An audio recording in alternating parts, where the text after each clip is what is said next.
Bom, irmãos, conforme eu já tinha conversado com vocês, mandei uma mensagem durante o dia, durante a tarde, né? Nós vamos estudar hoje o Salmo 94, que é o salmo em que Deus defende o seu povo. Tá? Então vamos começar direto com a leitura do texto. E os dois primeiros versículos, eles falam o seguinte: Ó Senhor, Deus das vinganças, ó Deus das vinganças, resplandece. Levanta-te, ó juiz da terra, e dá aos soberbos o castigo que eles merecem. Tá? Então nós vamos continuar lendo ao longo do estudo. Esses são os dois primeiros versos desse salmo, que é um salmo que é dividido em estrofes do mesmo jeito que os outros salmos. Então nós vamos fazer 5 divisões aqui, que são as divisões naturais do texto pelas estrofes. E esse quinto ponto ele é dividido em 2 estrofes, mas nós vamos fazer uma só. Tá? Esse salmo ele faz parte de um bloco de salmos que são salmos da realeza de Deus, realeza de Jeová, que vai do Salmo 93 até o 100. Né? Eles são salmos de encorajamento. Né? Então, na primeira parte, ele vai falar dos interesses nacionais do povo de Israel e depois dos interesses particulares. E tudo indica que esse era um salmo que os salmos eles eram cantados pelo povo de Israel naquela época. E esse aqui tem indicação de que ele tinha uma liturgia de ser cantado às quartas-feiras. Né? Só uma curiosidade para a gente partir para o salmo. Tá? Então, esses 5 As que nós vamos estudar, apelo, arrogância, o aviso, a segurança e a defesa, a gente vai passar ao longo do texto, concentrar mais nos 2 últimos pontos. Então, esse texto que a gente já começou lendo, ele vai falar do salmista, ele faz um apelo para Deus. Né? A gente sabe que quando nos salmos, na poesia hebraica, ele repete, ele está dando ênfase, ele está tentando dar um reforço para aquela frase que ele está pedindo. Então, quando ele começa, ele fala 2 vezes: o Deus das vinganças resplandece. A vingança para Deus, para começar, ela é vingança diferente do ser humano. Né? Nós fazemos a nossa vingança por honra própria. A gente quer se defender, a gente quer retribuir o mal que a gente sofreu. Então, a nossa vingança ela é corrompida. Já a vingança de Deus, ele vinga a sua própria glória, que é algo que não deveria ser violado. Então, quando Deus dá a paga dos pecados, quando Deus pune os pecados, ele está executando essa vingança justa. Deus não faz uma vingança como nós fazemos, baseada em ira, em egoísmo e tudo mais, mas ele faz uma vingança digna do seu nome. Né? E por que o salmista ele fala de vingança? A gente tem que lembrar que o povo de Israel, naquela época, ele tinha muitos inimigos ao redor. A gente começa a ler Juízes, nós lemos os livros das crônicas, né, que conta a história do povo de Deus. Lá fala muito sobre os povos atacando, e Israel ficava no meio daquele fogo cruzado, e eles só tinham uma pessoa para quem recorrer, que é o próprio Deus. Então, esse problema que o povo de Israel passava, eles só tinham como recorrer a Deus. Era um povo pequeno, no meio de várias nações bem maiores ao redor deles. Né? Então, ele pede para Deus, mas ele pede que esse grande juiz, conforme ele vai explicar no versículo 2, ele resplandeça. Né? Então, esse Deus que vai julgar a terra, que vai dar o castigo que os soberbos merecem, ele pede para que esse Deus resplandeça, para que ele tome o assento, para que ele assuma o palco da vida do salmista. Né? Então, o salmista aqui, você pode notar na linguagem que ele está usando, que ele não desconfia do julgamento de Deus. Em nenhum momento ele fala: Senhor, o Senhor tinha que julgar melhor, a gente estava esperando uma coisa, o Senhor deu outra. Não, o salmista ele sabe que Deus é um justo juiz. Quando ele fala: levanta-te, ó juiz da terra, ele tem confiança que esse juiz vai fazer justiça. Né? Provavelmente a mente do salmista vem Deuteronômio 32, 35, em que Deus fala: a mim me pertence a vingança, a retribuição a seu tempo, quando resvalar o pé, quando escorregar o ímpio, vem a vingança de Deus. Porque o dia da calamidade está próximo e o seu destino se apressa em chegar. Então Deus, ele tem a seu tempo, conforme diz em Deuteronômio, a aplicação da justiça que o salmista está pedindo. Né? E isso acontece muitas vezes na nossa vida. Né? A gente está vivendo, vê calamidade, vê injustiça, uma coisa que a gente não concorda, uma coisa que às vezes até deixa a gente pasmo, né? Como uma coisa dessa aconteceu. E parece que Deus está demorando para agir, parece que Deus perdeu o timing, né? Perdeu o tempo ali de intervir na história. Mas assim como o salmista, a gente tem que lembrar que Deus é sábio para agir no tempo dele, né? E esse Deus, ele não dá a imediata paga do pecado. Deus é um Deus paciente, um Deus longânimo e um Deus misericordioso. Porque se ele fosse dar a paga dos pecados imediatamente, não sobrava ninguém na terra, né? Porque nós somos ímpios, né? O ser humano é ímpio, né? Isso que eu quis dizer.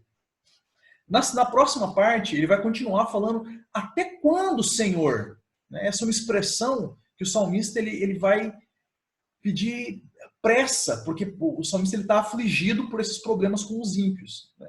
Então agora o salmista vai começar a descrever a arrogância dos perversos.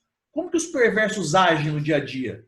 Né? Então ele vai falar, eles fazem alarde, falam com arrogância, todos praticam iniquidade, se vangloriam da iniquidade. Então, o grande problema para o salmista aqui não é só o pecado, mas é também o pecado que a pessoa se orgulha daquele pecado. Parece que ela fica feliz em fazer o mal. Eles esmagam o teu povo, Senhor, e oprimem a tua herança, oprimem o povo de Deus. Quando ele fala teu povo e tua herança é a mesma coisa, é o povo de Deus. Eles matam as viúvas, os estrangeiros, assassinam os órfãos, né? Então eles atacam os mais vulneráveis e ainda dizem no final, o Senhor não está nem vendo isso daí, Deus de Jacó não faz caso disso. Então essa é a indignação do salmista. O pessoal se vangloria do pecado, se vangloria do golpe e parece que fica impune. E quantas vezes a gente não vê isso na nossa sociedade, né? Vemos pessoas que roubam dinheiro, corrupção, pessoas de quem nós esperávamos o bem e fazem o mal, ladrão, assassino, de repente está na rua, parece que nada aconteceu, né? Então aqui é a mesma sensação que nós temos de impunidade que o salmista está tendo, né? Mas ele não se esquece que, por exemplo, no Salmo 68, versículo 5, Deus fala que ele é o pai dos órfãos e juiz das viúvas. É Deus em sua morada santa. Esse é o pai dos órfãos e juiz das viúvas. Então Deus ele não está perdendo o controle do que está acontecendo. Apesar do salmista ter esse sentimento, né? Apesar dele ver a impunidade e pedir para que Deus acelere esse juízo. O próximo parte do texto, ele vai dar um aviso para essas pessoas que acham que vão ficar impunes. Então ele já começa invertendo aquela fala arrogante que eles fizeram no passado, né? Eles falavam lá no final, no versículo 7, o Senhor não está nem vendo. Aí como é que o salmista começa o versículo 8? Invertendo. Você que não está vendo. Presta atenção, ó estúpidos dentre o povo. E vocês tolos, quando se tornarão sábios? Então aqui o salmista ele pega esse humor da ironia que o ímpio usa e mostra que na verdade os tolos são eles, por acharem que o Deus que criou todas as coisas, aquele que fez o ouvido, será que ele não está ouvindo? Ele criou o ouvido, ele criou a forma de você ouvir. Ele que criou o seu olho, você acha que ele não enxerga? Como é que ele criou o seu olho e ele mesmo não ia enxergar? Não é ele que repreende as nações? Você acha que ele não vai punir ninguém? Aquele que dá aos seres humanos o conhecimento, será que ele mesmo não tem a sabedoria? Quer dizer, o quão tolo você tem que ser para acreditar nisso. Então aqui o salmista ele mostra de novo aquela imensa distância que existe entre o ser humano e Deus. O ser humano achando que pode enganar Deus, que pode fugir de Deus, mas na verdade ele está diante de Deus, conforme nós estudamos nos outros dois salmos, né, na semana passada e retrasada. Então o ímpio ele acha que o pecado, só porque ele não recebeu uma punição instantânea na hora que ele cometeu, ele nunca vai ser punido, né? É igual aquele dito antigo que o pessoal falava, se eu estiver mentindo, que cai um raio na minha cabeça. Não aconteceu nada, então é porque eu estou falando a verdade. Não. Deus não dá, muitas vezes, a punição imediata dos pecados. Só que isso dá para o tolo, para a pessoa que não é cristã, esse sentimento de que ele vai sair impune. Mas o que fala o versículo 11? O Senhor conhece os pensamentos dos seres humanos e sabe que seus pensamentos são vãos, são como um vapor, um nada. Deus é onisciente, Ele conhece todos os pecados, Ele está vendo esses ímpios que estão afligindo o salmista, Ele não está descuidado da situação, Ele conhece todas as coisas. Essa última palavra, os seus pensamentos são vãos, é exatamente o que resume todos esses 4 versículos. Esse vão é a mesma palavra que depois Salomão vai usar para falar vaidades de vaidades. O ser humano tem um pensamento absurdo, um pensamento sem senso, não tem a mínima noção do ridículo. Principalmente quando ele acha que vai escapar de Deus. Aqui o salmista faz essa aplicação da sabedoria, da onisciência, do poder criativo de Deus, para se lembrar de que vai ter a paga dos pecados, sim. Isso aí faz lembrar um ensino que os rabis antigos eles ensinavam para as pessoas mais novas, que era uma tríplice proteção contra o pecado. Eles falavam o seguinte: existe um ouvido que tudo ouve, existe um olho que tudo vê, e existe uma mão que tudo escreve no livro que um dia vai ser aberto no julgamento. Então Deus ele não está perdendo o controle, Deus não está perdendo a conta dos pecados da humanidade. Deus é onisciente, Ele sabe todas as coisas e tem guardado para o juízo cada um dos pecados que aconteceram na terra. Mas se o salmista sabe tudo isso, porque ele já desenvolveu até agora, qual que é a reação dele com esse texto? Como que o povo de Deus se comporta frente a essa injustiça, essa aparente impunidade que acontece na terra? Então o salmista ele vai continuar. Do versículo 12 para frente, ele vai falar da segurança que ele tem como justo, como filho escolhido de Deus. Então o que o povo tem que pensar nesse momento? Ele tem que pensar na lei do Senhor. Já no primeiro versículo ele fala que muito feliz é quem Deus ensina através da sua lei, quem Deus repreende os caminhos através da lei. Então a palavra de Deus é o lugar de refúgio do salmista. Apesar de tudo aquilo que está acontecendo, de todos os tolos, todos os ímpios não estarem enxergando a punição de Deus vindo sobre eles, aqui o salmista sabe o que está acontecendo, porque ele vê a lei do Senhor. Então a segurança do cristão é exatamente submeter a sua mente, o seu conhecimento na palavra de Deus. Então ele sabe que aquele importúnio que ele está sofrendo, aquela opressão que ele está sofrendo, o ímpio, vai ter a paga. Deus é o vingador. Aqui o salmista vai desenvolver conosco 4 formas de como essa lei é aplicada no coração. Então, o primeiro benefício que essa lei vai trazer no coração, ela está no versículo 13. Para que eu sou repreendido, porque eu sou corrigido, que eu sou endireitado pela lei, para que a lei me ensina? Versículo 13, para dar descanso dos dias maus. Então, diferentemente do ímpio, da pessoa que não é cristã, nós temos descanso dos nossos dias maus. Deus falou que sempre estaria conosco. Então, apesar das grandes tribulações, apesar do povo passar por problemas, por sofrer opressão, por muitas vezes acabar sendo disciplinado, inclusive pelo pecado, tudo isso tem o seu alívio. Então, Deus deixar com que o cristão passe por esses dias maus, que está escrito no texto, no versículo 13, é uma forma de ensinar, de disciplinar o seu povo. Disciplina ela tem 2 aspectos na palavra. Ela tem o aspecto que é a disciplina como a punição de Deus pelo nosso pecado imediato. Então, se eu cometo um pecado e acontece alguma coisa ruim comigo por causa daquele pecado, eu matei e fui para a prisão.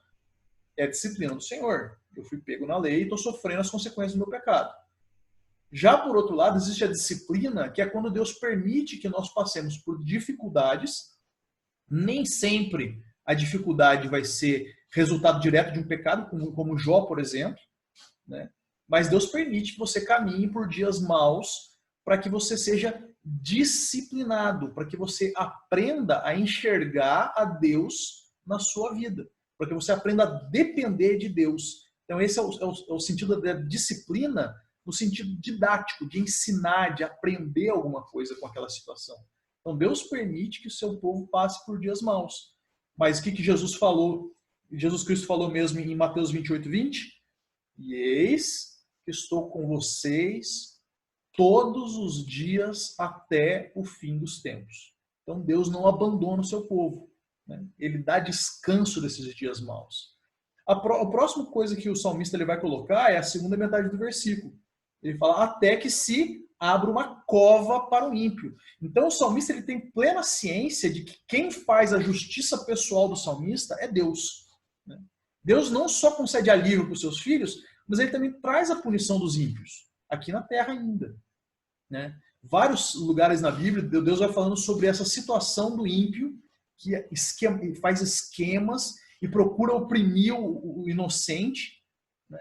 E o que Deus fala? Eles cavam covas para si mesmos. No Salmo 35, versículo 7 e 8, lá vai falar que o ímpio, ele tentando pegar o inocente, ele cava a cova para os outros, mas ele mesmo que cai nela. Ele mesmo que acaba caindo naquela punição que ele planejou para o outro. Por quê? Porque ele está cometendo pecado. E esse pecado ele vai se ajuntando sobre a cabeça do ímpio até o dia do juízo, onde ele vai receber a paga.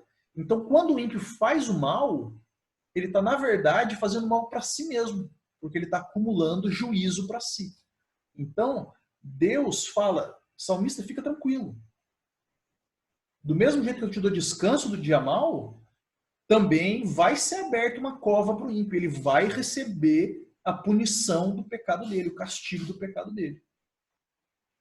E aí, logo depois, é invocado o pacto que Deus tem com o seu povo, né? Pois Deus não abandonará o seu povo, né? Deus fala o que a gente estava estudando no Catecismo Maior, falando várias vezes sobre o pacto que Deus faz com o seu povo, que ele não vai abandonar, que ele não vai deixar para trás. E uma das grandes características do pacto, que é uma unidade temática que você tem na progressão do pacto, é exatamente Deus separando um povo para si, para que esse povo fale que esse é o meu Deus. Então, ele é o meu Deus e eu sou o povo dele. Então, essa relação pactual, ela não é quebrada, mesmo na hora da dificuldade. Então, Deus ele faz com que o povo se lembre que ele tem um pacto e que o amor de Deus é infalível.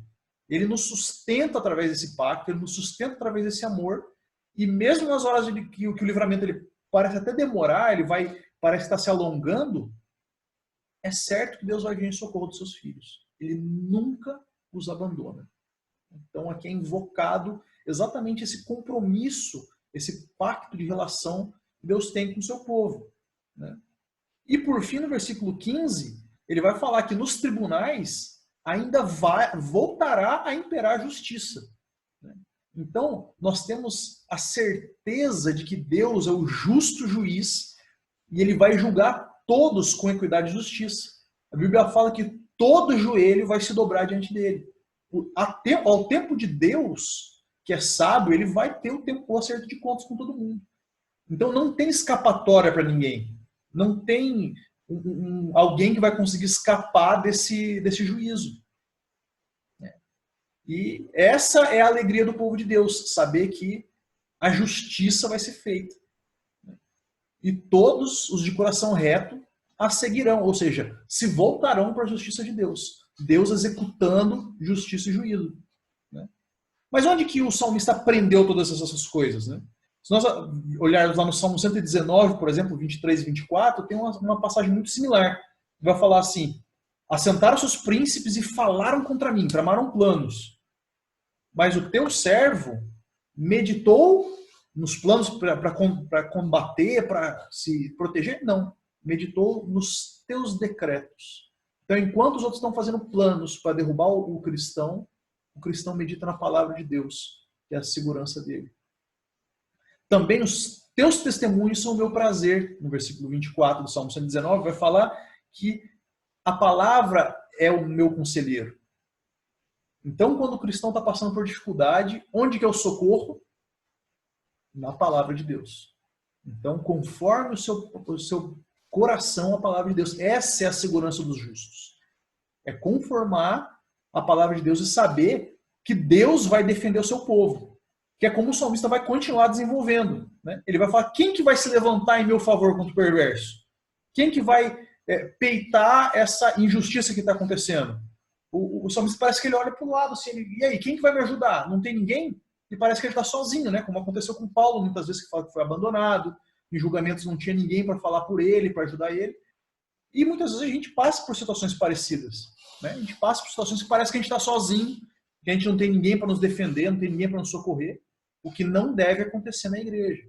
A igreja é exatamente o local em que os cristãos dão suporte uns para os outros. E eles são usados por Deus para que nós não passemos por essas situações sozinhos.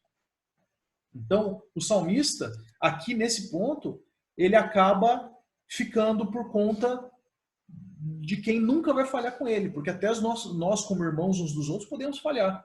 Né? Nós podemos, talvez, abandonar o irmão em necessidade, ou talvez não dar o auxílio necessário. Mas o que ele vai continuar no versículo 17? Se não fosse o auxílio do Senhor, eu já estaria morto. Minha alma já estaria na região do silêncio. Quando eu digo os meus pés vão resvalar, quando eu digo que eu estou tropeçando, que eu estou caindo, é a bondade de Deus que nos sustém. É a bondade do Senhor que me mantém de pé. Eu não fico de pé porque os meus pés são bons. Aquele que pensa que está em pé, cuidado para não cair, porque você só está em pé porque Deus quis assim. Porque Deus, através da sua bondade, sustenta. E mesmo que se multiplique em mim as preocupações, as inquietudes da alma, as tuas consolações me alegram a alma. Então, mesmo que eu veja tudo desmoronando em cima de mim, a conta fechando sem dinheiro para pagar, a saúde sendo prejudicada, o coronavírus invadindo todas as pessoas que eu conheço, as tuas consolações alegram a alma. Então, busca na palavra de Deus esse consolo, esse refúgio, esse auxílio nos tempos de necessidade. Porque quem nos defende é o próprio Deus. É Deus que faz e age por nós. Né? E esse salmo, ele vai terminar com os últimos 4 versículos. Esse salmo é mais ou menos uma curva. Né? Então ele começa falando da justiça, aí ele fala do povo, da arrogância dos perversos, ele faz um aviso para esses perversos e aí ele começa a subir. Ele começa a falar da segurança que o justo tem, a defesa que Deus, a ferramenta que Deus dá para ele ter segurança para viver feliz, como nós vimos agora, e ele vai terminar falando do ponto alto por onde ele começou, que é com a justiça. Ele vai voltar a falar, Senhor, o Senhor que é o justo juiz, o Senhor não vai compactuar com essa porcaria que está acontecendo aqui na Terra, com essa corrupção que está acontecendo aqui na Terra, né? Em que mesmo o governo, aqui representado no texto pelo trono da perversidade, que forja o mal, que faz leis ruins, leis que protegem o pecado, que vão contra a moral do Senhor, o Senhor não vai compactuar com isso, né? Ou seja, a apreensão do salmista aqui é vendo o governador faz o mal, aí o juiz, que está mancomunado com o governador, vai lá e fala, não, fica tranquilo que eu vou livrar, eu vou te perdoar aqui, e aí você vai escapar, ileso, impune. E é isso que o salmista está falando.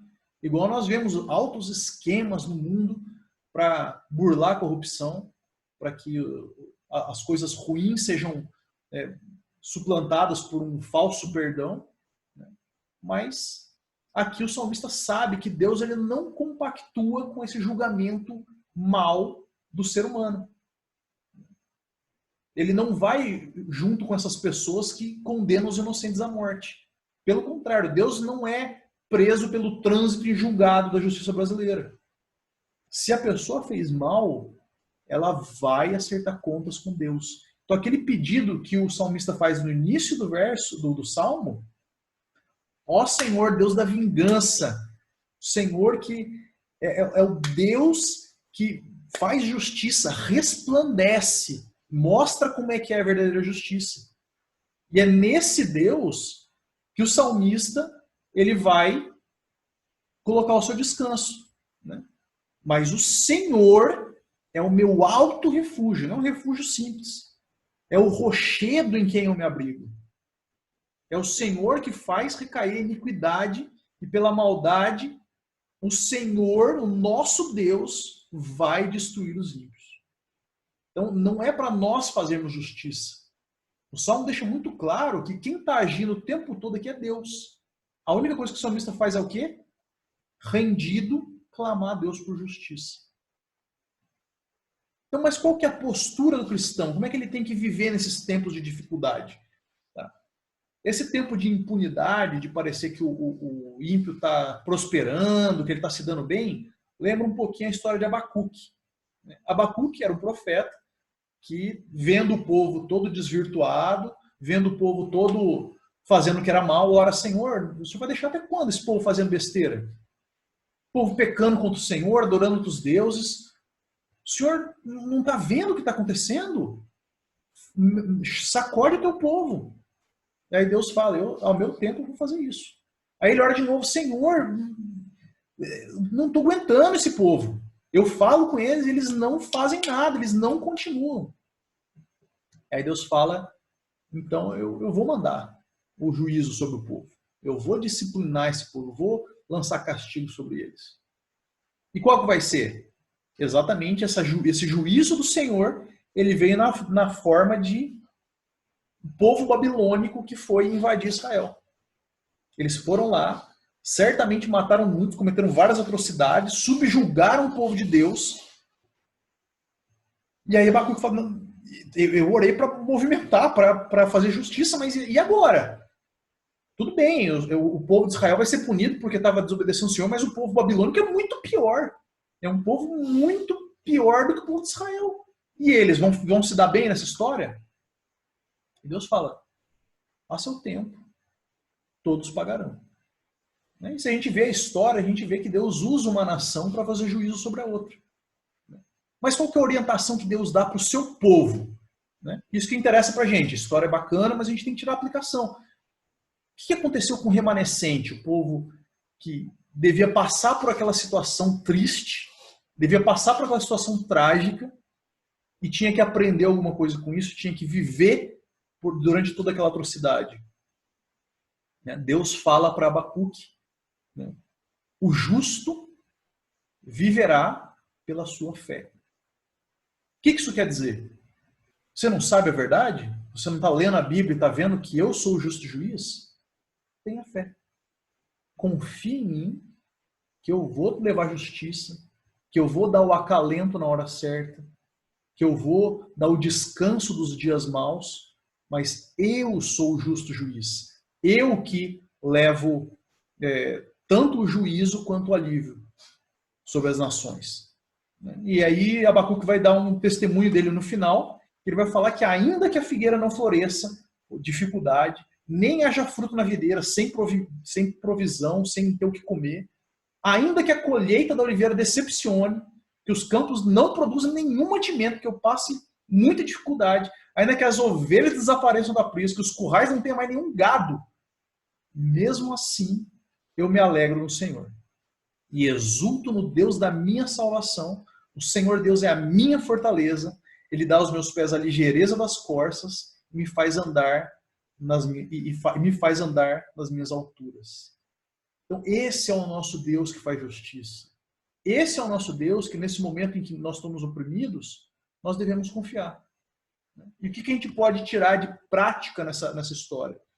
Que nós devemos, primeiro, confiar no Senhor para a nossa justiça.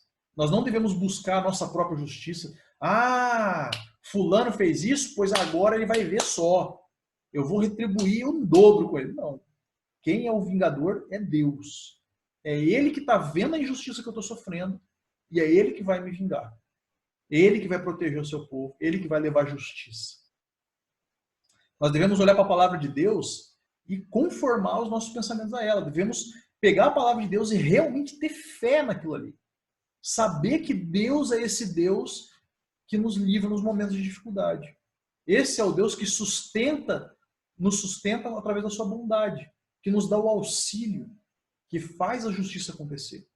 E devemos nos refugiar em Deus, que é esse justo juiz, que não vai dar um julgamento falso, como muitas vezes nós damos. A gente julga os outros com tanta rapidez, mas Deus é esse Deus justo juiz que socorre o seu povo, que sustenta o seu povo com esse amor infalível. Esse é o Deus em quem nós temos que confiar. Vamos orar?